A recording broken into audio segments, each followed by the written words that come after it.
Welcome to modern class with AKS। तो चलते हैं प्रश्नों की ओर। यह अर्थशास्त्र का पाठ 2 का दीर्घ क्वेश्चन है। यह क्वेश्चन 3 है। तो क्वेश्चन देखते हैं। यहाँ क्वेश्चन कह रहा है प्रति व्यक्ति आय और राष्ट्रीय आय में अंतर स्पष्ट करें। यानी प्रति व्यक्ति आय जो है और हमारा राष्ट्रीय आय, ये दोनों में अंतर स्पष्ट करना है। तो सबसे पहले जान लेते हैं कि आय क्या है। तो आय, जब कोई व्यक्ति किसी प्रकार का शारीरिक अथवा मानसिक कार्य करता है और उस कामों के बदले में जो उसे पारिश्रमिक मिलता है, उसे उस व्यक्ति का आय कहते हैं।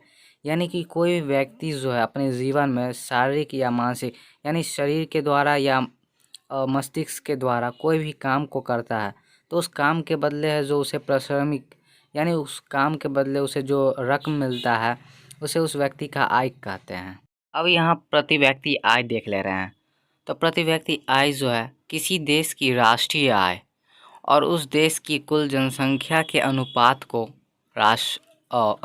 को प्रति व्यक्ति आय कहते हैं। यानी किसी भी देश की जो राष्ट्रीय आय है बट्टा उस देश की कुल जनसंख्या को ही राष्ट्रीय आय कहते हैं।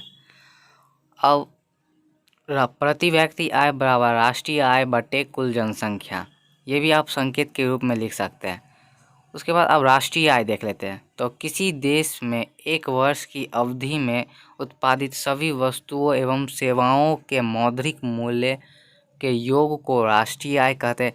यानी किसी भी देश में एक वर्ष में उत्पादित, यानी कि वहाँ जो है एक वर्ष में जो भी वस्तु बना या जो भी सेवा प्रदान हुआ, उसके मौद्रिक यानी उसका रुपये का जो मूल्य है, उस सभी वस्तु एवं सेवाओं का जो मूल्य होगा, उसके योग को राष्ट्रीय आय कहते हैं।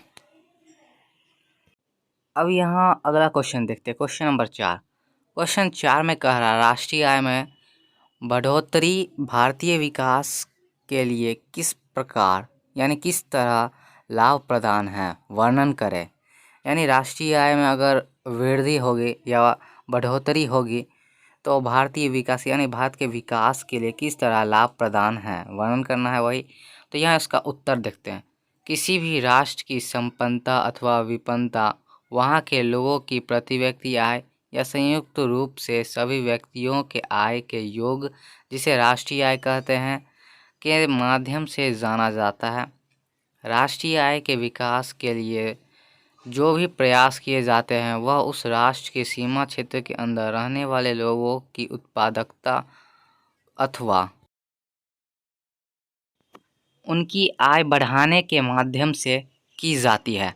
वर्तमान युग में प्रत्येक देश अलग अलग तरीके से विकास की योजना बनाती है और जिसका लक्ष्य जो है राष्ट्रीय आय को उपलब्ध संसाधनों की क्षमता को बढ़ाकर अधिक आय प्राप्त करना होता है। अतः हम कह सकते हैं कि राष्ट्रीय आय और प्रति व्यक्ति आय ही राष्ट्र के आर्थिक विकास का सही मापदंड है। बिना उत्पादकता को बढ़ाए लोगों की आय में वृद्धि नहीं की जा सकती है और न ही आर्थिक विकास हो सकता है।